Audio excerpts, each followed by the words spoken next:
حقیقت یہ ہے کہ عبادت اور اطاعت انسان کی ضرورت ہے. انسان کی ضرورت صرف کھانا پینا نہیں، صرف آرام اور شادی اور بچوں کو پیدا کرنا نہیں، صرف مال کمانا نہیں، بلکہ اس کے ساتھ ساتھ اپنے رب کو یاد کرنا بھی ہے جس نے ہمیں یہ ساری نعمتیں عطا کی ہیں. اور انسان کو اللہ تعالیٰ نے پروگرام ہی ایسے کیا ہے، بنایا ہی ایسے ہے کہ اس کے اندر اس چیز کی ایک طلب رکھ دی ہے، ایک پیاس رکھ دی ہے کہ وہ اپنے پیدا کرنے والے کو، اپنے رب کو پہچانے، اس کو جانے، اس کو مانے، اس کے آگے جھکے اور اس کی اطاعت کرے، وہ جیسا پسند کرے اس کے مطابق کام کرے. اور اسی میں انسان کی ایک خاص سیٹسفیکشن اور ایک خوشی اور ایک عجیب روحانی سرور ہوتا ہے جب انسان اپنے رب کو پا لیتا ہے اور اس کے احکامات کو جان لیتا ہے. روزہ ایک عبادت ہے، لیکن یہ عبادت باقی عبادتوں سے مختلف ہے. مثلا نماز میں ہم وضو کرتے ہیں، کھڑے ہوتے ہیں، کچھ دعائیں پڑھتے ہیں، قرآن کا کچھ حصہ پڑھتے ہیں، تسبیحات پڑھتے ہیں، اور ایک خاص وقت پر ہم اللہ سبحانہ وتعالیٰ کے سامنے جا کر جھکتے ہیں، اس کا ذکر کرتے ہیں. تو پورے اس میں ایکشن ہے، کبھی کھڑے ہو رہے ہیں، کبھی جھک رہے ہیں، کبھی سجدے میں جا رہے ہیں، کبھی نیچے بیٹھ رہے ہیں، کبھی دعا کر رہے ہیں. لیکن روزہ اس سے بالکل مختلف چیز ہے. اس میں کوئی ایکشن نہیں ہے ایز سچ، بلکہ کچھ چیزوں سے بچنے کا نام ہے روزہ. کہ کھانا پینا چھوڑ دیں. اب کھانا پینا ہماری دنیاوی ضرورت ہے، ہم سب کو بھوک پیاس لگتی ہے. اب اپنی بھوک کو مٹانا، اپنی پیاس کو مٹانا جو ہے یہ بالکل ایک دنیاوی کام ہے. لیکن جب کوئی شخص اللہ ہی کے حکم سے کھانا پینا چھوڑ دیتا ہے تو وہ ایک عبادت کی حالت میں آ جاتا ہے. تو اصل میں ہے کیا ہے یہ عبادت؟ کیا ہے جس میں انسان کھائے پیے نا؟ یہ عبادت دراصل انسان کی اطاعت ہے، یعنی فرما برداری ہے. انسان اپنے رب کی بات مانتا ہے، انسان اپنے رب کا حکم مانتا ہے، اور یہ حکم ماننا جو ہے یہی دراصل عبادت ہے. ہمارے دین میں عبادت کا اصل مفہوم کیا ہے کہ انسان اللہ تعالیٰ کی مرضی اور پسند کے کام کرے. تو جو کام بھی انسان اللہ کی مرضی کے مطابق کرتا ہے وہ عبادت بن جاتا ہے. تو رمضان جو ہے یہ ہمارے اندر ایک خاص مقصد کے لیے اور ایک خاص وجہ کے لیے رکھا گیا ہے، یعنی رمضان کے روزے رکھنا. اس کے بارے میں قرآن مجید میں اللہ تعالیٰ فرماتے ہیں یا ایھا الذین آمنوا کتب علیکم الصیام کما کتب علی الذین من قبلکم لعلکم تتقون. اے لوگو جو ایمان لائے ہو، تم پر روزے فرض کر دیے گئے جیسا کہ تم سے پہلی قوموں پر بھی فرض کیے گئے. یعنی یہ صرف ہمارے لیے نہیں ہے عبادت، بلکہ پہلے لوگوں کے لیے بھی تھی. کیوں فرض کیے گئے؟ کچھ حاصل کرنے کے لیے. اور وہ کیا چیز ہے جسے حاصل کرنا ہے؟ لعلکم تتقون، تاکہ تم تقوی حاصل کرو، تاکہ تم بچ جاؤ. یعنی انسان کی نجات کے لیے، انسان کی کامیابی کے لیے، انسان کے کسی خاص مصیبت سے بچانے کے لیے یہ روزے ہم پر فرض کیے گئے ہیں. کیونکہ تقوی کا جو معنی ہے لفظی وہ ہے بچنا. یعنی روزہ اس لیے تاکہ ہم بچ سکیں. کس چیز سے بچ سکیں؟ دنیا میں بھی کچھ مشکلات سے بچ سکیں، اور پھر اللہ سبحانہ وتعالیٰ کی ناراضگی سے بچ سکیں، اور پھر آخرت کے عذاب سے بچ سکیں. تو روزہ جو ہے یہ ہمارے لیے ایک ڈھال کی حیثیت رکھتا ہے، جیسا کہ حدیث میں آتا ہے کہ الصوم جنۃ، روزہ ڈھال ہے. تو بات میں یہ کر رہی تھی کہ روزہ اللہ سبحانہ وتعالیٰ نے کسی خاص مقصد کے لیے فرض کیا، اور وہ مقصد کیا ہے کہ ہمارے اندر تقوی پیدا ہو. وہ مقصد یہ ہے کہ ہم بچ سکیں. تو روزہ ہمیں برائیوں سے بھی بچاتا ہے، جھوٹ بولنے سے، غیبت کرنے سے، حرام کام کرنے سے، اللہ کی نافرمانی کے کام کرنے سے، اور پھر اس کے نتیجے کے طور پر اللہ کی ناراضگی سے ہمیں بچاتا ہے. کیونکہ انسان روزے کے اندر حلال چیز کھانا چھوڑتا ہے. یعنی کھانا پینا انسان کے لیے حلال ہے، دن میں کھائے، رات میں کھائے، کوئی ممانعت نہیں. 24 گھنٹے میں جس وقت انسان کھانا چاہے وہ کھا سکتا ہے. لیکن رمضان میں صبح سے لے کے شام تک کھانا پینا منع کر دیا جاتا ہے. تو گویا ایک ضبط نفس کی، سیلف کنٹرول کی ٹریننگ دی جاتی ہے. عربوں کے ہاں جب گھوڑوں کو جنگ کے لیے تیار کرنا ہوتا تھا تو وہ انہیں بھوکا پیاسا رکھ کے خوب دوڑاتے تھے، اور اتنا ان کو دوڑاتے، اتنی زیادہ ان سے مشقت کراتے کہ پھر جب عین جنگ کا وقت آتا تھا تو اس وقت وہ ٹرینڈ ہو چکے ہوتے تھے. ان کو اگر کھانے پینے کا وقت نہیں ملتا تھا یا کھانے پینے کے لیے کوئی چیز نہیں ملتی تھی، بھوک اور پیاس ہوتی اور خوب کام کرنا پڑتا تو وہ ان کے لیے کچھ مشکل نہیں ہوتا تھا، کیونکہ وہ پہلے سے اس کے لیے تیار ہو چکے ہوتے تھے۔ اسی طرح مومن کو بھی رمضان کے مہینے میں بھوکا پیاسا رکھ کے دراصل سیلف کنٹرول کی ٹریننگ دی جاتی ہے کہ سال کے باقی 11 مہینے انسان اللہ کی نافرمانی کی چیزوں سے اسی طرح بچے جس طرح رمضان میں وہ کھانے پینے سے بچتا ہے، کوئی بھی نہ دیکھ رہا ہو، لیکن ہم پانی کا ایک قطرہ سخت پیاس کے باوجود بھی اپنے منہ کے اندر نہیں ڈالتے، اپنے حلق کے اندر نہیں اتارتے، کیونکہ ہم سوچتے ہیں کہ اللہ دیکھ رہا ہے۔ یعنی انسان کے اندر پھر اللہ کا ڈر پیدا ہو جاتا ہے، وہ کسی اور کے لیے نہیں روزہ رکھتا، وہ صرف اپنے رب کے لیے رکھتا ہے۔ اور اسی لیے اللہ سبحانہ وتعالیٰ فرماتے ہیں کہ الصوم لی وانا اجزی بہ، روزہ میرے لیے ہے اور میں خود اس کی جزا دوں گا۔ باقی نیک اعمال کی جزا اللہ تعالیٰ نے بتا دی ہے۔ مثلا اگر کوئی شخص قرآن مجید پڑھتا ہے تو ایک حرف پڑھنے کی اس کو 10 نیکیاں ملتی ہیں۔ اگر کوئی شخص اللہ کی راہ میں خرچ کرتا ہے تو اس کی مثال قرآن میں دی گئی ہے کہ ایک دانہ اگر بویا جائے تو اس سے 7 بالیاں نکلتی ہیں، اور ہر بالی میں 100 دانے تو ایک 700 کے برابر ہو جاتا ہے، اس کا بھی اجر بتا دیا گیا۔ لیکن روزے کا اجر نہیں بتایا گیا، فرمایا وہ میں نے ایک طرح سے انسان کے لیے سرپرائز کے طور پہ رکھا گیا، چھپا کے رکھا گیا کہ جب انسان قیامت کے دن اس کو دیکھے گا تو خوش ہو جائے گا کہ یہ اتنا بڑا ریوارڈ، کیونکہ یہ عبادت بھی ایک خفیہ عبادت ہے جس کا تعلق صرف اللہ تعالیٰ سے ہے۔ یہ صرف دکھانے کی عبادت نہیں ہوتی، انسان روزے سے ہے یا نہیں یہ صرف بندے کو خود پتا ہوتا ہے یا اللہ تعالیٰ کو پتا ہوتا ہے، کسی تیسرے انسان کو نہیں پتا ہوتا۔ یہ ایک راز ہوتا ہے اللہ اور بندے کے درمیان۔ اسی طرح اللہ تعالیٰ نے اس کا انجام، اس کی جزا، اس کا ثواب، اس کا بدلہ بھی ایک راز رکھا، اور وہ راز کھلے گا قیامت کے دن۔ اور ان کو جو روزہ دار ہیں ایک خاص اعزاز اور اکرام سے نوازا، کہا کہ جنت میں ایک دروازہ ہے جس کا نام باب الریان ہے، اس دروازے سے صرف روزہ دار ہی داخل ہو سکیں گے، یعنی ان کو خاص قسم کی عزت عطا کی جائے گی، خاص اکرام دیا جائے گا۔ تو بات یہ ہے کہ روزہ ہمارے لیے تقوی پیدا کرنے کا ذریعہ ہے، اور یہ تقوی ایک ایسی چیز ہے کہ جو انسان کی دنیا اور آخرت دونوں کی مشکلات اس کے لیے آسان کر دیتی ہے۔ امام ابن تیمیہ کہتے ہیں کہ انسان کے لیے یہ ممکن ہی نہیں کہ وہ ساری بلاؤں اور آفتوں سے نجات پا سکے جب تک اس کے اندر اخلاص نہ ہو، اور اخلاص پیدا نہیں ہو سکتا جب تک انسان کے اندر زہد نہ ہو، اور وہ پیدا نہیں ہو سکتا جب تک انسان کے اندر تقوی نہ ہو۔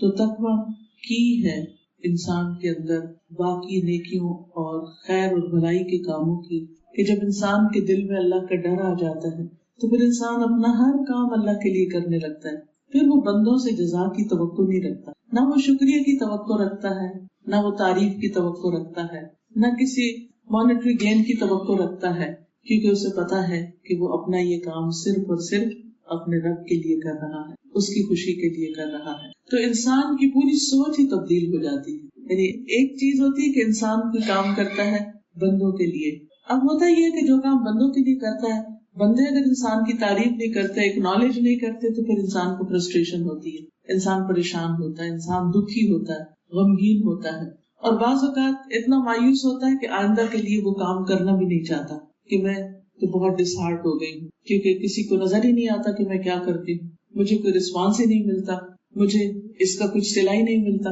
تو اس طرح انسان بہت سے خیر کے کاموں میں آگے نہیں بڑھ سکتا، سابقون الاولون میں شامل نہیں ہو سکتا۔ تو اس لیے انسان کے لیے بہت ضروری ہے کہ وہ اپنے اندر تقوی پیدا کرے، لیکن تقوی پیدا نہیں ہو سکتا جب تک انسان کچھ کام نہ کرے۔ تو اس میں سب سے پہلا اول تو یہی ہے جو ہمیں اس آیت میں بتا دیا گیا کہ روزے اس لیے فرض کیے گئے ہیں تاکہ تمہارے اندر تقوی پیدا ہو، اور تقوی اس لیے بھی ضروری ہے کہ یہ ہر خیر کی کنجی ہے۔ ابو سعید کہتے ہیں کہ ایک شخص رسول اللہ صلی اللہ علیہ وسلم کے پاس آیا اور اس نے کہا، اے اللہ کے رسول مجھے وصیت کیجیے، کوئی مجھے نصیحت کیجیے۔ آپ نے فرمایا، میں تجھے اللہ کے تقوی کی نصیحت کرتا ہوں، کیونکہ تقوی ہر خیر کو اکٹھا کر دیتا ہے۔ یعنی جس کے اندر یہ احساس پیدا ہو جاتا ہے، اللہ کا ڈر پیدا ہو جاتا ہے، جو محتاط زندگی بسر کرتا ہے، جو کانشیس زندگی بسر کرتا ہے، جو ہر چیز میں یہ دیکھتا ہے کہ میری یہ چیز اللہ کے سامنے کیسے نظر آتی ہے، تو اس سے انسان ہر قسم کی خیر سمیٹ لیتا ہے. ہوتا یہ ہے ایکچولی کہ انسان پھر نیکی کا کوئی چھوٹا سا موقع بھی گنواتا نہیں، کیونکہ اس کو پتا ہے کہ اس کا رب دیکھ رہا ہے اور اس کا رب اس کو جزا دینے والا ہے.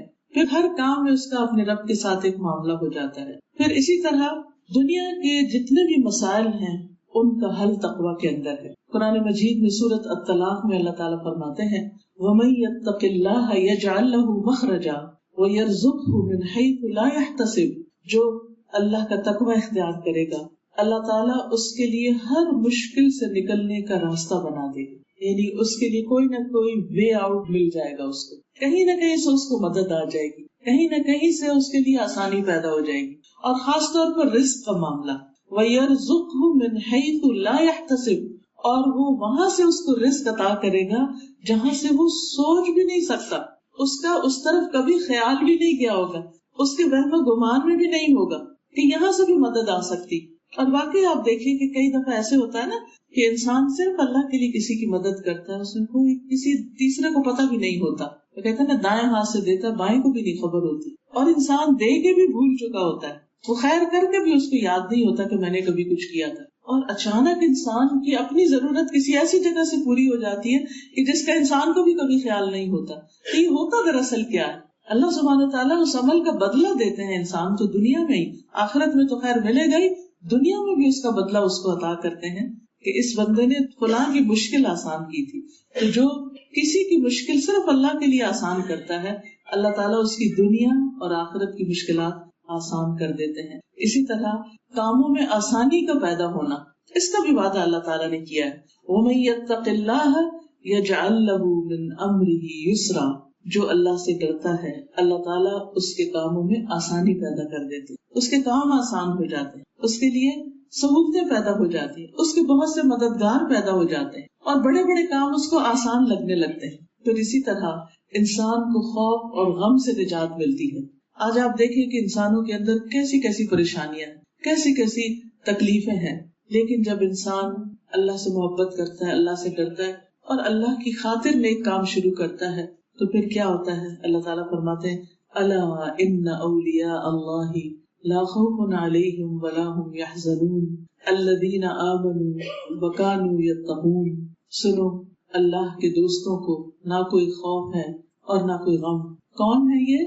الذین آمنوا وکانوا یتقون، یہ وہ لوگ ہیں جو ایمان لائے اور وہ تقوی اختیار کرتے. تو گویا رمضان روزہ تقوی کے لیے، اور جب تقوی آ جائے گا تو پھر کیا ہے، اس کے نتیجے میں خوف اور غم دور ہوگا. یہ اللہ تعالیٰ کا وعدہ ہے. اسی طرح آخرت کی کامیابی کا انحصار بھی تقوی پر ہے. پھر اللہ تعالیٰ فرماتے ہیں والعاقبۃ للمتقین، انجام تقوی والوں کا اچھا ہے. پھر جنت میں داخلہ بھی تقوی کی وجہ سے ہے. ان المتقین فی جنات ونہر، متقی لوگ جنتوں میں، باغوں میں اور نہروں میں ہوں گے. یعنی آخرت میں ان کو اتنا بڑا مقام ملے گا. فی مقعد صدق عند ملیک مقتدر، سچائی کے مقام پر، عزت والی جگہ پر، اس با اقتدار بادشاہ کے پاس. یعنی ایسا مقام ان کو ملے گا، اللہ سبحانہ تعالیٰ کی ایسی محبت اور اللہ کی طرف سے ایسی ان کو امپورٹنس ملے گی کہ وہ حیران ہو جائیں گے. اور یہ کس وجہ سے کہ جب بندہ جو کام کرے، جیسے روزہ رکھتا ہے صرف اللہ کو پتا ہوتا ہے، کسی انسان کو نہیں. اسی طرح باقی زندگی میں بھی نیکی کے کام صرف اور صرف اپنے رب کے لیے. قیامت کے دن انسان کی جو نجات ہے اور جنت میں جو چیز سب سے زیادہ انسان کو داخل کرے گی اس کے بارے میں بھی حدیث میں آتا ہے. حضرت ابو ہریرہ کہتے ہیں رسول اللہ صلی اللہ علیہ وسلم سے پوچھا گیا کہ لوگوں کو اکثر کون سی چیز جنت میں داخل کرے گی، یعنی کون سے ان کے اعمال ایسے ہیں کہ جن کی وجہ سے وہ جنت میں داخل ہوں گے. آپ نے فرمایا تقوی اور حسن اخلاق، یعنی اچھا اخلاق، اچھی عادات اور دل میں اللہ کا ڈر، اللہ کا تقوی. جس کے اندر یہ دو چیزیں ہوں گی، یعنی اس کے دل کے اندر یہ چیز اور اس کے اخلاق اور لوگوں کے ساتھ معاملہ اچھا ہوگا تو یہ چیزیں اس کو جنت میں لے جانے والی. اب یہ تقوی پیدا کرنے کے لیے کچھ کرنے کے کام ہیں جس وقت میں آپ کے ساتھ شیئر کروں گی. اس میں سب سے پہلا ہے اخلاص، کہ انسان جب روزہ رکھے تو اللہ کی خاطر رکھے، اور پھر جب کام اللہ کے لیے کیا جائے تو اس میں کوالٹی ہو. اچھا ہوتا کیا ہے کہ کچھ کام مشکل ہوتے ہیں نا تو پھر ہم ہر جگہ اٹھتے بیٹھتے ان کا تذکرہ ضرور کرتے ہیں اپنے کتھارسس کے لیے، چاہے وہ کھانا پکانا ایک مشکل کام ہو، کسی کے ساتھ کہیں اسپتال جانا یا کوئی اور اس کی مدد کرنا، تو زبان سے اس کو ذکر کرتے رہتے ہیں۔ اور دیکھیے کہ روزہ بھی خاص طور پر جون کا روزہ آسان نہیں ہے، یعنی سارے سال میں مشکل ترین مہینہ ہے اور لمبے ترین دن ہے، یعنی جون کے دن سب سے لمبے دن۔ اور اس دفعہ آپ دیکھیے کہ روزے اس طرح آ رہے ہیں کہ 22 جون سے 2 ہفتے پہلے بھی لمبے دن اور 22 جون کے بعد بھی 2 ہفتے لمبے دن، یعنی پورے سال کا لمبا ترین جو وقفہ ہے اس کے روزے، مشکل ترین آپ کہہ سکتے۔ اور گرمی تو آپ دیکھ رہے ہیں کہ جس اندازے سے آئی ہے، تو کہہ رہا تھا کہ یہ جو اپریل گزرا ہے، یعنی اس دفعہ بہت ارلی ایک طرح سے سمر شروع ہو گئی، تو اس کے بارے میں پتہ نہیں کتنے سالوں بعد پوری دنیا میں سب سے گرم مہینہ رہا ہے یہ اپریل کا، ورنہ عام طور پر اتنی گرمی نہیں ہوتی۔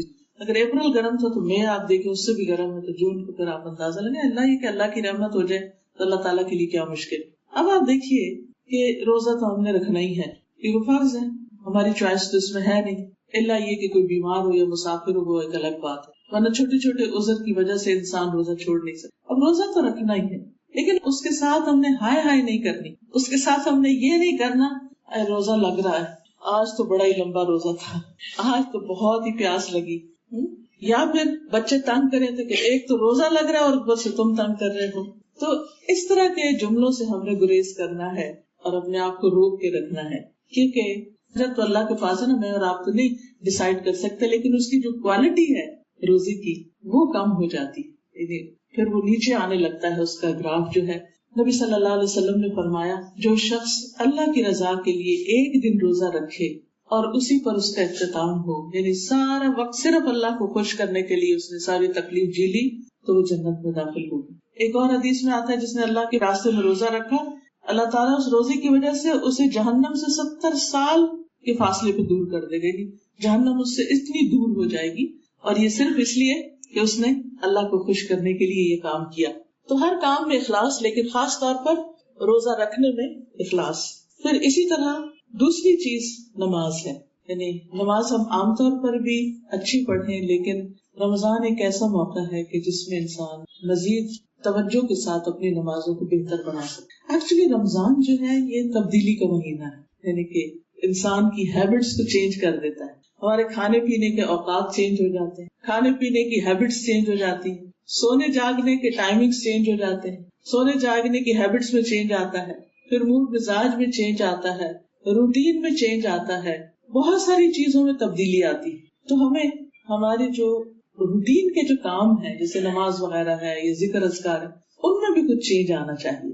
ان میں سب سے پہلی چیز نماز، جس کا حساب قیامت کے دن سب سے پہلے ہوگا، کوشش یہ کریں کہ وقت پر ادا کریں، تاخیر نہ ہو۔ بعض اوقات اور کام کرتے رہتے خاص طور پر روزہ افطار کرنے بیٹھتے ہیں تو کئی دفعہ افطاری اتنی لمبی ہو جاتی ہے کہ مغرب کا وقت ہی نکل جاتا ہے، یا نکل نہیں جاتا تو کم از کم بڑے آخری وقت پہ جلدی سے پڑھ رہے ہو، تو اس میں انسان ہلکا پھلکا کھجور پانی کے ساتھ کھولے روزہ، انرجی آ جاتی ہے اتنے میں بھی، اور ایک دم بہت کچھ نہیں کھائے پیے، جا کے نماز پڑھے اور اس کے بعد آ کے اطمینان سے جو کھانا ہے وہ کھا سکتا ہے۔ عبداللہ بن مسعود سے روایت ہے کہ میں نے رسول اللہ صلی اللہ علیہ وسلم سے دریافت کیا کہ اللہ عز و جل کو کون سا عمل زیادہ پسند ہے؟ آپ نے فرمایا وقت پر نماز ادا کرنا، ان ٹائم، اور پھر اول وقت میں خاص طور پر کہ نماز کا وقت شروع ہو اور انسان نماز کے لیے تیار ہو۔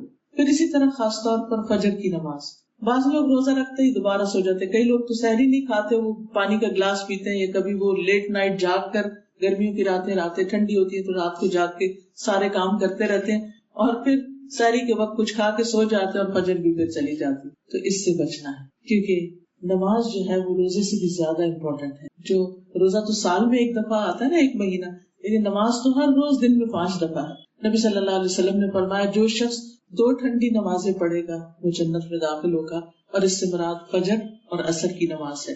پھر اسی طرح آپ نے یہ بھی فرمایا کہ منافقوں پر فجر اور عشاء کی نماز بڑی بھاری ہے۔ اب اس میں تراویح جب آ جاتی ہے تو آپ دیکھیے عشاء تو ویسے ہی لمبی ہے، اور تراویح کے ساتھ تو پھر کچھ اور ہی لمبی ہو جاتی ہے، تو اس میں بڑا اچھا رہتا ہے اگر آپ کسی جگہ تراویح کا اہتمام ہو اور اس میں جا کے شریک ہو جائیں، وہ تھوڑی سی سوشلائزنگ بھی ہو جاتی ہے، ایک دوسرے سے سپورٹ اور انرجی بھی ملتی ہے، نیند بھی پھر کم آتی ہے اور تھکاوٹ بھی دور ہو جاتی ہے۔ جب انسان دوسروں کو اچھا کام کرتے ہوئے دیکھتا ہے تو اپنے لیے بھی آسان ہو جاتا ہے۔ تو اس کا اگر اپنے گھروں میں، ماشاءاللہ ہمارے ملک میں جو اتنے حفاظ ملتے ہیں ان لوگوں کو بھی اپنا دہرانے کا موقع مل جاتا ہے، تو مسجدوں کے علاوہ اگر گھروں کے اندر تھوڑا سا بھی اہتمام کر لیا جائے، کسی قاری کو رکھ لیا جائے 1 مہینے کے لیے، تو اس کا فائدہ کیا ہوگا؟ آپ کی رات کی نماز بڑی اچھی ہو جائے گی، نوافل ہو جائیں گے، تراویح وغیرہ ہو جائے گی۔ پھر اسی طرح یہ ہے کہ بعض اوقات ہم فرض پڑھ لیتے ہیں، سنتیں ہماری رہ جاتی ہیں، تو رمضان میں کوشش کریں کہ سنتوں کا بھی اہتمام کریں۔ آپ نے فرمایا جو شخص ہمیشہ 12 رکعت پڑھے اللہ تعالیٰ اس کے لیے جنت میں گھر بنائے گا، اور یہ 12 رکعتیں جو ہیں 4 رکعت ظہر سے پہلے اور پھر 2 بعد میں، مغرب کے بعد 2، عشاء کے بعد 2 اور فجر سے پہلے کی 2، یہ دن میں ٹوٹل 12 سنتیں بن جاتی۔ اسی طرح چاشت کی نماز عام طور پر اگر آپ نہیں پڑھتے تو کوشش کریں رمضان میں پڑھنے کی۔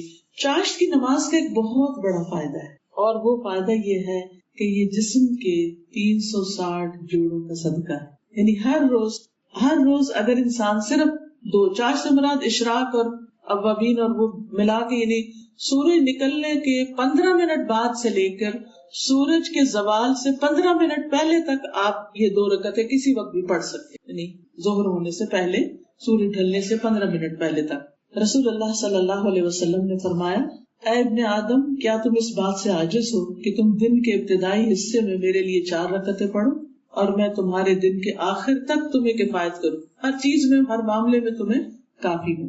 پھر اسی طرح یہ ہے کہ بعض اوقات جیسے لوگوں کو جوڑوں کا مرض ہو جاتا ہے نا، جوڑوں کی طرح نیز کا پرابلم ہو جاتا ہے، باقی جو جوائنٹس ہیں وہ دکھنے لگتے ہیں، تو چاشت کی نماز اگر آپ اس کے علاج کے طور پر بھی پڑھیں تو یہ بہت زبردست وظیفہ ہے، کیونکہ نبی صلی اللہ علیہ وسلم کی بات سے سچی بات کسی کی بھی نہیں ہو سکتی۔ اگر کوئی شخص ہر روز اپنے ہر جوڑ کا صدقہ دے دیتا ہے تو انشاءاللہ وہ ان تکلیفوں سے محفوظ رہے گا۔ پھر اسی طرح تراویح اور تہجد جو ہیں یہ اللہ تعالیٰ کے قرب کا ذریعہ ہے۔ اگرچہ تراویح کی نماز فرض نہیں ہے ہم پر، لیکن انسان جو چیز اپنے شوق اور محبت سے کرتا ہے وہ اللہ تعالیٰ کو راضی کرتا ہے، خوش ہوتا ہے اللہ تعالیٰ اس سے، اور خاص طور پر آخری عشرے میں انسان اپنی عبادت کو اور زیادہ بڑھا دے۔ پھر نماز وتر، جو شخص جماعت کے ساتھ تراویح پڑھے اور وتر بھی امام کے ساتھ ہی پڑھ لے، اس کو ساری رات کی عبادت کا ثواب ملتا ہے۔ تو اگر آپ کے اللہ سبحانہ تعالیٰ کے لیے آسانی کرے، گھر میں کسی قاری کا انتظام ہو جائے، کیونکہ بعض وقت گھر سے نکل کے جانا کہیں مشکل لگتا ہے، تو اس میں فرض نماز بھی ہو جائے، تراویح بھی ہو جائے اور اس کے ساتھ وتر بھی ادا ہو جائے۔ پھر اسی طرح یہ ہے کہ دل کی خوشی سے یہ نماز ہونی چاہیے، جیسے روزہ دل کی خوشی سے، اسی طرح یہ بھی دل کی خوشی سے۔ اس کا کیا فائدہ ہوتا ہے؟ رسول اللہ صلی اللہ علیہ وسلم نے فرمایا، اللہ تعالیٰ فرماتا ہے، میرا بندہ عبادتوں میں سے کسی چیز سے میرا قرب حاصل نہیں کرتا جتنا اس چیز سے جو میں نے اس پر فرض کی۔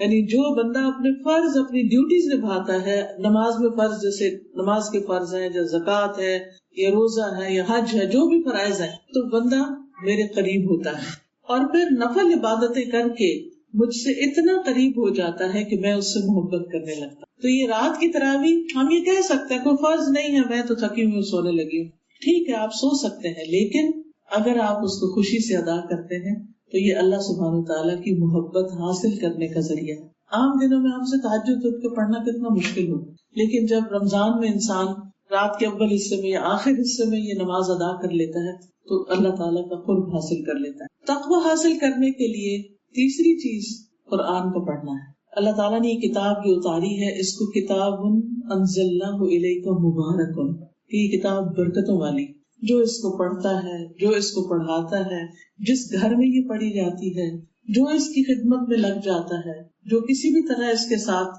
اپنا تعلق بناتا ہے، چاہے اس کی تلاوت کرے، چاہے اس کو سمجھ کے پڑھے، چاہے اس کی تعلیم دے، تو اس انسان پر اللہ تعالیٰ کی رحمتیں اور برکتیں نازل ہوتی ہیں۔ ابن مسعود کہتے ہیں، جو شخص علم حاصل کرنا چاہتا ہے اسے چاہیے کہ قرآن میں غور و فکر کرے، اس لیے کہ اس میں پہلے اور پچھلے تمام علوم موجود ہیں۔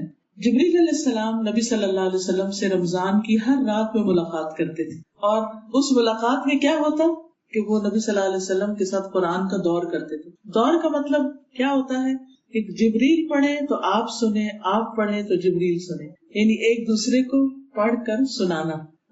اب بعض اوقات ایسے بھی ہوتا ہے کہ انسان اکیلے پڑھتے ہوئے ذرا بور ہو جاتا ہے یا گھبرا جاتا ہے، تو گھر میں اگر آپ ہیں، آپ کی کوئی اور بزرگ ہیں یا کوئی بھی بچے ہیں، تو آپ مل بیٹھ کے بھی ایک دوسرے کو سنا بھی سکتے ہیں، پڑھ بھی سکتے ہیں، باری باری پڑھ سکتے ہیں، یا پھر یہ ہے کہ آپ اپنی تلاوت خود بھی کر سکتے ہیں، جیسے بھی آپ کے لیے آسانی ہو۔ نبی صلی اللہ علیہ وسلم نے فرمایا جو آدمی چاہتا ہے کہ اللہ اور اس کے رسول سے اسے محبت ہو جائے، اور یہ ہماری ایمان کا حصہ ہے نا کہ ہمیں اللہ سے محبت اور رسول صلی اللہ علیہ وسلم سے محبت، تو اسے مصحف دیکھ کے قرآن دیکھ کے تلاوت کرنی چاہیے، چاہے زبانیں بھی یاد ہوں، لیکن حرفوں کو دیکھنے، ان لفظوں کو دیکھنے کا بھی ایک اجر اور ثواب ہے، اور وہ بھی ایک دل کی راحت اور سکون کا باعث بنتا ہے۔ یعنی ایک ہوتا ہے صرف سننا، ایک ہوتا ہے صرف اپنا پڑھنا جو زبانی یاد ہے ہمیں، اور ایک ہوتا ہے دیکھ کے پڑھنا۔ لیکن جب انسان دیکھ کے پڑھتا ہے تو آنکھیں بھی، کان بھی، زبان، یہ دل، دماغ، ہر چیز اس میں انوالو ہو جاتی ہے، تو اس کا اجر و ثواب بڑھ جاتا ہے۔ اور پھر قیامت کے دن قرآن مجید جو ہے انسان کے حق میں سفارش کرے گی، وہ کہے گا کہ یا رب آپ اس کے حق میں میری سفارش قبول کریں، کیونکہ میں نے رات کو اسے سونے سے روکے رکھا۔ اب رات کو قرآن کون سا پڑھنا ہوتا ہے؟ تراویح کا، کہ یہ اس نے اپنی نیند قربان کر کے مجھے پڑھا یا سنا جو بھی، تو اللہ تعالیٰ اس کی سفارش قبول کریں گے۔ اسی طرح بعض اوقات انسان بیمار ہو جاتا ہے، بیٹھنے کی ہمت نہیں ہوتی، لیٹ کے وہ نہیں پڑھ سکتا، قرآن اٹھا نہیں سکتا، بعض لوگ بزرگ ہو جاتے ہیں، بعض بیمار ہوتے ہیں، بعض سے اتنا دیکھا نہیں جاتا، کوئی بھی وجہ ہو سکتی، تو ایسے میں سننے کا اہتمام کر لیں۔ اب تو الحمدللہ ہمارے ہاتھوں میں جو موبائلز ہیں، اس کے اندر دنیا آباد ہے پوری، اس میں آپ ایسی تلاوتیں لوڈ کر لیں، ایسی چیزیں اس میں ڈال لیں کہ آپ جہاں بھی ہوں بس ایک کلک کے ساتھ اس کو آن کریں، کچن میں ہیں، ڈائننگ ٹیبل پہ ہیں، بیڈ پہ سو رہے ہیں، ساتھ ٹیبل پہ لگا کے سو جائیں، سنتے رہیں۔ قرآن شفا ہے۔ قرآن مجید میں اللہ تعالیٰ فرماتے ہیں قُلْ بِفَضْلِ اللَّهِ وَبِرَحْمَتِهِ فَبِذَلِكَ فَلْيَفْرَحُوا هُوَ خَيْرٌ مِّمَّا يَجْمَعُونَ، کہہ دیجئے کہ اللہ کے فضل اور اس کی رحمت کی وجہ سے انہیں چاہیے کہ خوش ہو جائیں، یہ ہر اس چیز سے بہتر ہے جسے لوگ جمع کر رہے ہیں۔ اور اس سے پہلے فرمایا کہ تمہارے پاس ایک ایسی کتاب آئی ہے کہ جو سینے کی بیماریوں کے لیے شفا ہے، شفاء لما فی الصدور۔ سینے کی بیماریاں کیا ہیں؟ گھٹن، ڈپریشن، یعنی دل کے اندر جو کچھ ہوتا ہے، اداسی، غم، وسوسے، خوف، انجانے خوف، توہمات، یہ ساری چیزیں، ان کا علاج قرآن میں ہے۔ قرآن ان کے لیے تھراپی ہے، سنیں، پڑھیں، اس کی تلاوت سنیں، اس کا ترجمہ سنیں، کسی بھی طرح یہ آپ کے لیے نہ صرف یہ کہ اجر و ثواب کا باعث ہوگا، بلکہ آپ کی بیماریوں کو بھی ٹھیک کرنے کا ذریعہ ہوگا، کیونکہ قرآن دل پر اترا ہے، اور خصوصاً دل کی بیماریاں جتنی بھی ہیں، کیونکہ اللہ تعالیٰ نے خاص طور پر فرمایا شفاء لما فی الصدور، کہ جو سینوں میں ہے، یعنی سینے کے اندر تو دل ہی ہے نا، جو سینے میں ہے اس کا علاج ہے یہ قرآن، اس کے لیے شفا۔ پھر اسی طرح اگر ہو سکے تو کچھ زبانی یاد بھی انسان کر لے، یا یاد کیا ہوا تو اس کی تھوڑی ریویژن بھی کر لے۔ چوتھی چیز جس سے تقوی حاصل ہوتا ہے وہ ہے عبادت، جیسے اعتکاف وغیرہ کرنا۔ خواتین کے لیے عام طور پر مشکل ہوتا ہے، لیکن جن کے پاس تھوڑا وقت ہو، صحت ہو، اللہ نے ان کو موقع دیا ہو، تو کوشش کریں کہ وہ آخری عشرہ اعتکاف کر لیں، ورنہ جتنا بھی ان کے لیے پاسبل ہو وہ الگ ہو کے لوگوں سے اپنا سارا وقت عبادت میں گزاریں۔ نبی صلی اللہ علیہ وسلم ہر رمضان میں اعتکاف کرتے تھے، ایک سال کسی وجہ سے نہیں کر سکے تو اگلے سال 20 دن کا اعتکاف، یعنی اس عبادت کو آپ نے اپنے لیے لازم کیا ہوا تھا کہ یہ تو کرنی ہی کرنی۔ اللہ تعالیٰ ہمیں بھی اگر توفیق دے تو اس کی نیت کرنی چاہیے، اس کا شوق رکھنا چاہیے، اور اس میں خاص طور پر دعائیں کرنی چاہیے۔ تو دعا کرنا جو ہے یعنی عبادت کا ایک اعلیٰ ترین مقام ہے، یعنی دعا عبادت کی ٹاپ پر۔ اب دیکھیے دعا تو ہم اپنے لیے کر رہے ہوتے ہیں کہ اللہ تعالیٰ ہمیں صحت دے، ہمارے بچوں کو کامیابی دے، اور جو جو ہمارے مسئلے مسائل ہوتے ہیں ہم اللہ سے مانگ رہے ہوتے ہیں، اور اللہ تعالیٰ اس مانگنے پر بھی ثواب دے رہے ہوتے ہیں، اس پر بھی اجر دے رہے ہیں، اس کی وجہ سے بھی ہم سے محبت کر رہے ہیں کہ یہ میرا بندہ میرے پاس مانگنے کے لیے آتا ہے، لوگوں کے پاس نہیں جاتا۔ حقیقت یہ ہے کہ اگر ہم لوگوں کے پاس جاتے ہیں تو کیا ہوتا ہے، اگر ہم کسی سے کچھ بھی مانگیں تو کوئی اس پر ہمیں شاباش دے گا کہ تم تو میرے بڑے محبوب ہو کیونکہ تم مجھ سے چیزیں مانگتے ہو۔ کوئی ہے ایسا دنیا میں؟ کتنا بھی کوئی کسی کا پیار ہو، ماں باپ بھی ہو، دوسری سے تیسری دفعہ آپ دیکھیں شادی کے بعد جائیں آپ ماں باپ سے کچھ مانگنے، پھر دیکھیں جواب کیا ملتا ہے۔ شوہر جس کی ذمہ داری ہے سب کچھ دینا، اگر ایک سے دوسری دفعہ آپ کوئی ڈیمانڈ کریں گے تو ہو سکتا ہے ایک دفعہ کرے بڑا خوش ہو کہ ہاں بھائی بیوی کو کوئی تحفہ دینا ہے یا اس کو خوش کرنا ہے، لیکن اگر بار بار جائیں گے یا ریپیٹڈلی کچھ مانگیں گے تو بالکل ہی معاملہ الٹ ہو جائے گا۔ یعنی کہ انسان کی فطرت میں ہے کہ جب اس کو پتا چلتا ہے کہ کسی کو اس سے کوئی غرض ہے یا لالچ ہے تو وہ تھوڑا اس سے بچ کے رہنے لگتا ہے کہ بھئی اس سے پورا پورا ہی رکھو۔ لیکن اللہ سبحانہ وتعالیٰ جب اللہ کو پتا چلتا ہے کہ اس بندے کو مجھ سے غرض ہے اور یہ مجھ سے مانگتا ہے تو اللہ تعالیٰ اس کو اپنے اور قریب کر لیتا ہے، اس سے محبت کرتا ہے، پھر ہم کیوں نہ مانگے۔ اور اللہ تعالیٰ ہر ایک کی سنتا ہے, ان کی بھی سنتا ہے جو اس کے ساتھ شرک کرتے ہیں اور غلط کام کرتے ہیں, کوئی گناہگار ہوتے ہیں, کچھ بھی, وہ سب کی سنتا ہے, سب کی مانتا. ایک شخص جس نے 99 قتل کیے تھے, جب اس کو خیال آیا کہ میں غلط کر رہا ہوں, جس کی زندگی میں ایک بھی نیکی نہیں تھی, لیکن وہ اللہ کی طرف جانا چاہتا تھا, کہ اللہ سبحانہ وتعالیٰ نے اس کو راہ دکھا دی, اس کو ہدایت دے دی, اور ابھی وہ اس جگہ بھی نہیں پہنچا تھا کہ راستے میں ہی مر گیا, تو فرشتوں کے بیچ میں جھگڑا ہوا. عذاب کے فرشتے بھی آگے, رحمت کے فرشتے بھی آگے. عذاب کے فرشتوں نے کہا ہم جان لیں گے اس شخص کی زندگی میں ایک بھی نیکی نہیں تھی. رحمت کے فرشتوں نے کہا کہ ہم جان لیں گے کیونکہ یہ توبہ کی غرض سے اور اصلاح کی غرض سے اس بستی کی طرف جا رہا تھا. فرشتوں نے جب معاملہ اللہ کے سامنے پیش کیا تو اللہ تعالیٰ نے فرمایا کہ زمین ناپ لو, جس زمین کا فاصلہ کم ہوگا اس کے فرشتے اس کی جان لے لیں, یعنی رحمت کے یا عذاب کے. تو وہ زمین جس کی طرف وہ جا رہا تھا, اللہ تعالیٰ کے حکم سے اس کا فاصلہ کچھ کم ہو گیا, وہ بھی اللہ تعالیٰ نے کروایا اس کا. جب اللہ تعالیٰ اپنے کسی بندے کو عزت اور اکرام بخشنا چاہتا ہے تو بڑے سے بڑے گناہگار کو بھی عطا کر دیتا ہے. تو اس لیے کبھی بھی جھجکے نہیں, شرمائے نہیں, کبھی یہ نہ سوچے میں تو بہت گناہگار ہوں, میرا کیا بنے گا, میری تو بخشش نہیں ہو سکتی, اس لیے دنیا کے چند دن جو جی چاہے کرو, آگے پھر دیکھی جائے گی. نہیں, آگے کے امتحان بڑے سخت ہے, اس لیے یہیں پر ہی اپنے لیے کچھ کرنا ہے اور اللہ تعالیٰ کی طرف پلٹنا ہے. نبی صلی اللہ علیہ وسلم نے فرمایا کہ رمضان کے ہر دن اور ہر رات اللہ تعالیٰ کی طرف سے کچھ لوگوں کو جہنم کی خلاصی نصیب ہوتی ہے, اور ان میں سے ہر بندے کی ایک دعا ایسی ضرور ہوتی ہے جو قبول ہو جائے. یعنی رمضان کی دعاؤں میں سے کم از کم ایک دعا ایسی ہوتی ہے جو ضروری قبول ہوتی. یعنی اس کا مطلب نہیں کہ باقی قبول نہیں ہوتی, وہ ہو جاتی ہے, لیکن ہو سکتا ہے کہ دنیا میں اس کا بدلہ آپ کو نہ ملے, قیامت کے دن کے لیے وہ محفوظ کر دی جائے. لیکن آپ جو مانگتے ہیں اس میں سے کم از کم ایک چیز آپ کو مل جاتی. تو جتنی چاہیں آپ دعائیں کریں, خاص طور پر تقوی کے حصول کے لیے. اللہ روزے تو رکھ رہے ہیں تو تقوی بھی دے دے, اور اس کے لیے دعائیں بھی ہیں. اللہم انی اسألک الہدی والتقی والعفاف والغنی, اللہم آت نفسی تقواها وزکیها انت خیر من زکاها انت ولیها ومولاها. اے اللہ میری نفس کو تقوی عطا کر اور اسے پاکیزہ بنا, آپ ہی پاکیزہ بنانے والوں میں سے بہتر ہیں اور آپ ہی اس کے کارساز اور مولا ہیں. تو اپنے آپ کو انسان اپنے رب کے حوالے کرے. اور خاص طور پر آخری عشرے میں انسان جہنم کے عذاب سے بچنے کی خوب دعائیں کرے اور اللہ تعالیٰ سے معافی مانگے. اور یہ دعا چھوٹی سی دعا ہے, لیکن نبی صلی اللہ علیہ وسلم نے لیلۃ القدر کے لیے بتائی. اللہم انک عفو تحب العفو فاعف عنی. اللہ تو خوب معاف کرنے والا ہے, معاف کرنے سے محبت رکھتا ہے, یعنی تجھے پسند ہے کہ تو بندوں کو معاف کرے. فاعف عنی, تو مجھے بھی معاف کر دے. تو یہ دعا ضرور کرنی چاہیے.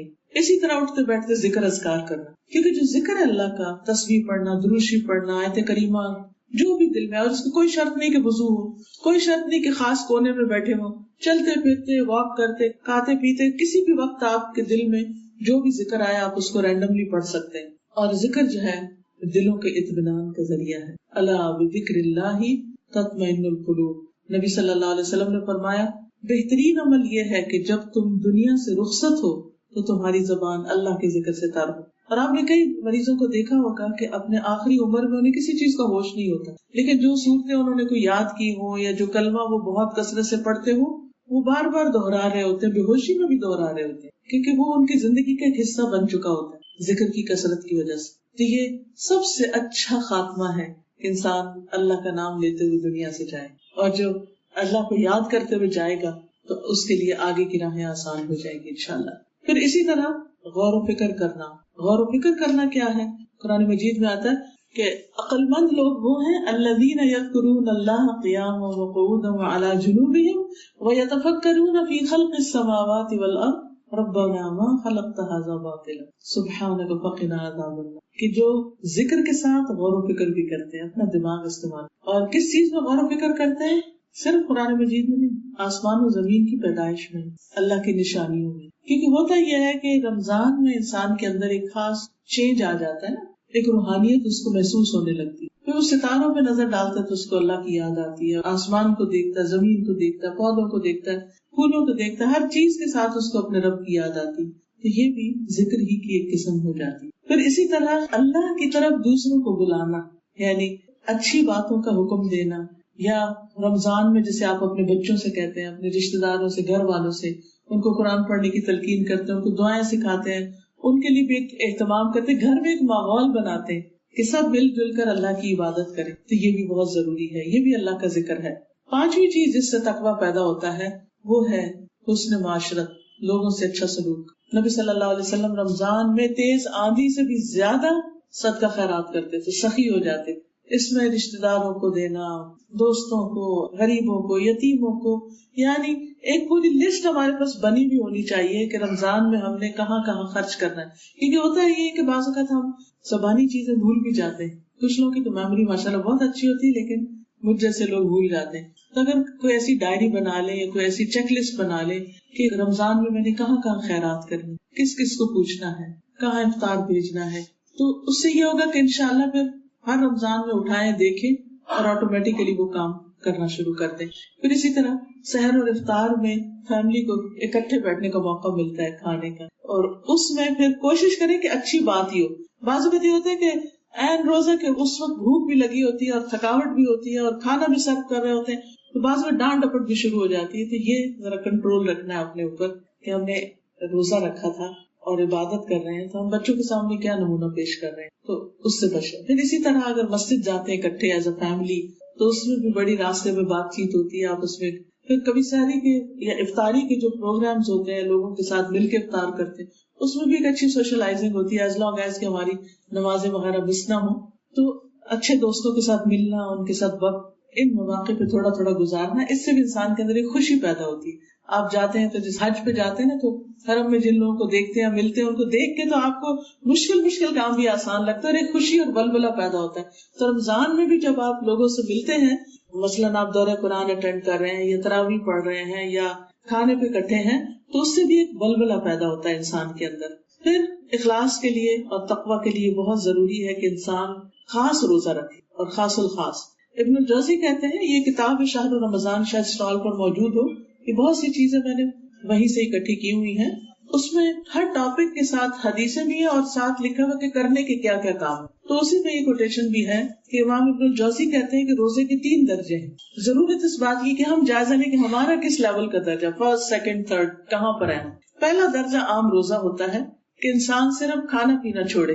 دوسرا خاص روزہ کہ انسان اپنی نگاہ, زبان, ہاتھ, ان چیزوں پر بھی کنٹرول رکھے. کوئی چیز ایسی نہ دیکھے کہ جو اللہ تعالیٰ کو ناراض کرنے والی, کچھ سنے نہ, کچھ بولے نہ, زبان سے غیبت, چغلی وغیرہ ان چیزوں سے انسان بچے. اور خاص الخاص روزہ یہ ہوتا ہے کہ انسان ایسے خیالات سے بھی بچے کہ جو بدگمانی پر, حسد پر, نفرت پر, ان چیزوں پر مبنی ہو. ان چیزوں سے بھی انسان کو اپنے آپ کو بچانا چاہیے, اور ایسے خیالات سے بھی انسان بچے کہ جس سے انسان اللہ کی یاد میں دل نہ لگا سکے. جسے خاص طور پر نماز میں کوشش کرے کہ انسان اپنے خیالات کو نکالے. چھٹی چیز مالی عبادتیں ہیں, جس میں سب سے پہلے زکوٰۃ کی ادائیگی اگر آپ کی رمضان میں ڈیو ہے, پھر عام صدقات, پھر کسی کا روزہ افطار کرنا, کیونکہ جو کسی کا روزہ افطار کرتا ہے اس کو اتنا ثواب ملتا ہے جو گویا اس نے ایک اور روزہ رکھا, اور روزہ رکھنے والے کے ثواب میں کمی نہیں ہوتی. خصوصاً فطرانہ ادا کرنا. بعض لوگ رمضان گزرے تو بعد میں فطرانہ دے رہے ہوتے ہیں. مجھے کل ہی کسی نے بتایا کہ اس طرح تو فطرانہ نہیں ہوتا. فطرانہ تو عید کی نماز پڑھنے سے پہلے دینا ہوتا ہے. اچھا, ہمارا ایک اور رواج بھی ہے کہ ہم صرف پیسے دے دیتے. نبی صلی اللہ علیہ وسلم سے جو طریقہ ثابت ہے, اور آج بھی اگر آپ سعودی عرب جائیں اور رمضان اگر آخری عشرہ وہاں آئے اور عید کا موقع آ جائے, تو آپ دیکھیں جگہ جگہ لوگ چاول, جو, گندم, پنیر اور کھجور اور اس طرح کی چیزیں کھانے کے ایٹیبل آئٹمز لے کے بیٹھے ہوتے ہیں. تو کوشش یہ کرنی چاہیے کہ ایٹیبل کو نکالا جائے اور اس کا فطرانہ دیا جائے, کیونکہ غریب لوگوں کے پاس پھر جب ہم پیسے بھی اتنے لیٹ دیتے ہیں کہ ادھر نماز کھڑی ہو رہی ہے اور ادھر ہم پیسے نکال کے دے رہے ہوتے, تو ان بیچاروں نے بعض وقت کھایا بھی نہیں ہوتا.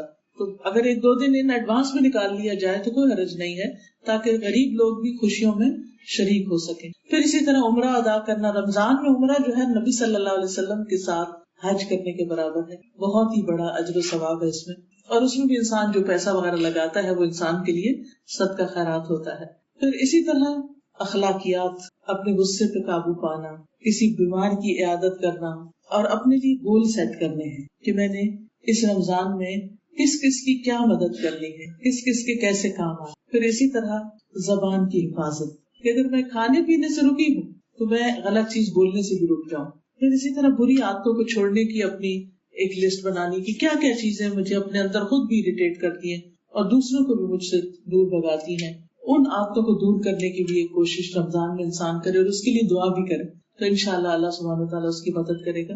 پھر اسی طرح اللہ باتوں کو فضول چٹ چیٹ گپ ادھر ادھر ٹیکسٹنگ میسجنگ حال چال شاپنگ ان چیزوں میں وقت ضائع نہ کرے کیونکہ بڑا قیمتی وقت ہے. ایک ایک عبادت کا درجہ کئی گنا بڑھ جاتا ہے تو اس کے لیے انسان اپنے وقت کو بچائے اور عبادت میں لگائے.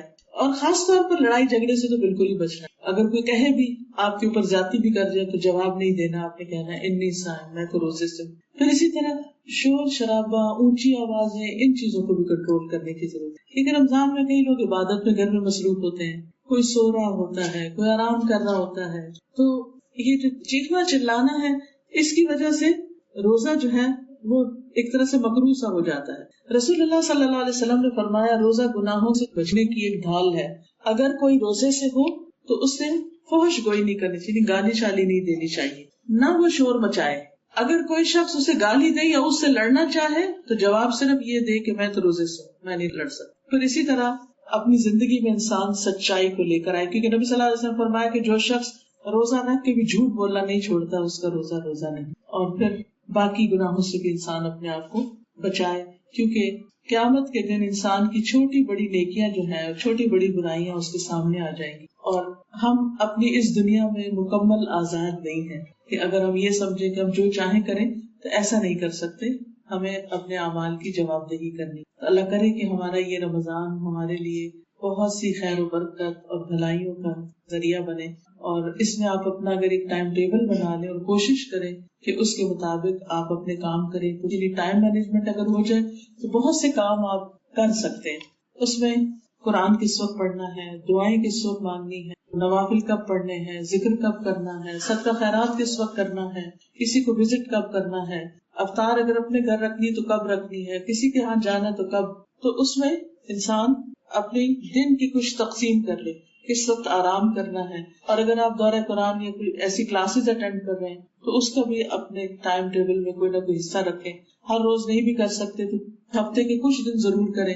تو ان چیزوں سے انسان کے اندر ایک روحانی طاقت پیدا ہو جاتی ہے، ایمان پیدا ہو جاتا ہے، قوت آ جاتی ہے. جب وہ قوت آتی ہے تو انسان کے لیے بہت سے اچھے کام کرنا آسان ہو جاتا ہے اور بہت سے برے کاموں سے انسان کو چھٹکارا مل جاتا ہے. اور اسی کا نام تقویٰ. اللہ تعالیٰ ہماری مدد کرے. وآخر دعوانا ان الحمدللہ رب العالمین. کیا نماز میں اونگ آنے سے وضو ٹوٹ جاتا ہے؟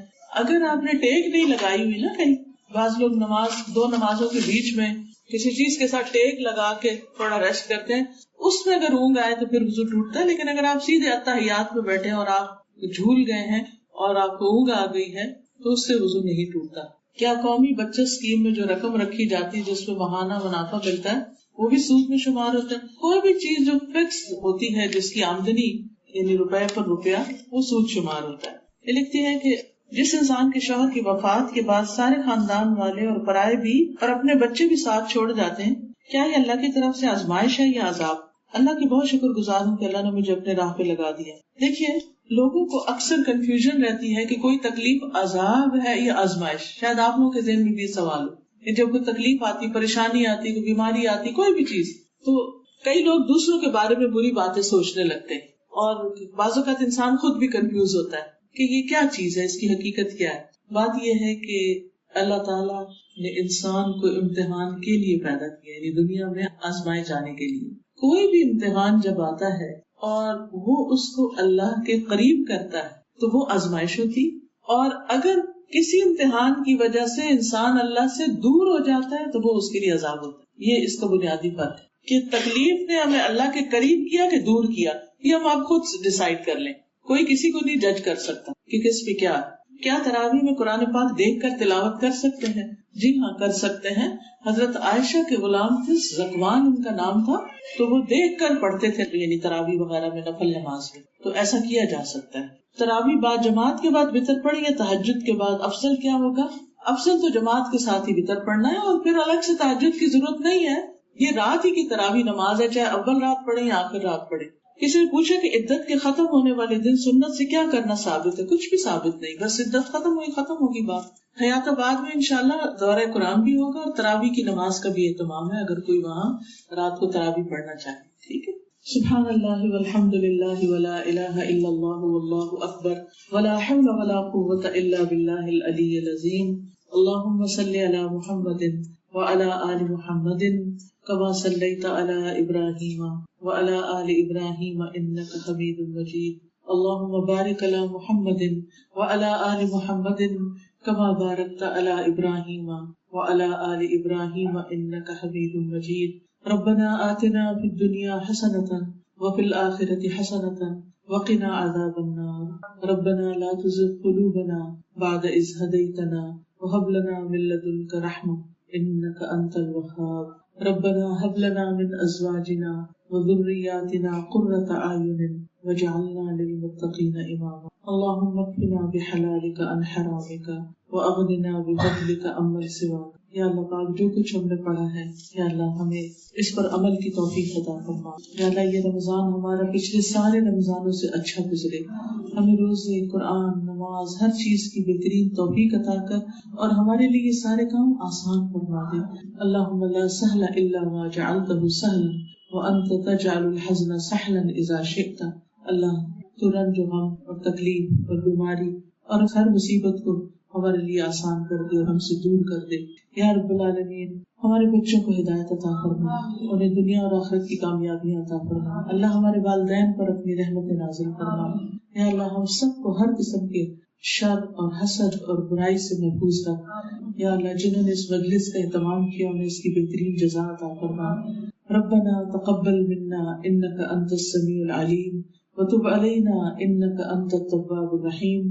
وصلی اللہ تعالی علی خیر خلقہ محمد وعلی آلہ واصحابہ واہل بیتہ اجمعین برحمتک یا ارحم الراحمین. الہی سبحانک اللہم وبحمدک اشہد ان لا الہ الا انت استغفرک واتوب الیک. السلام علیکم.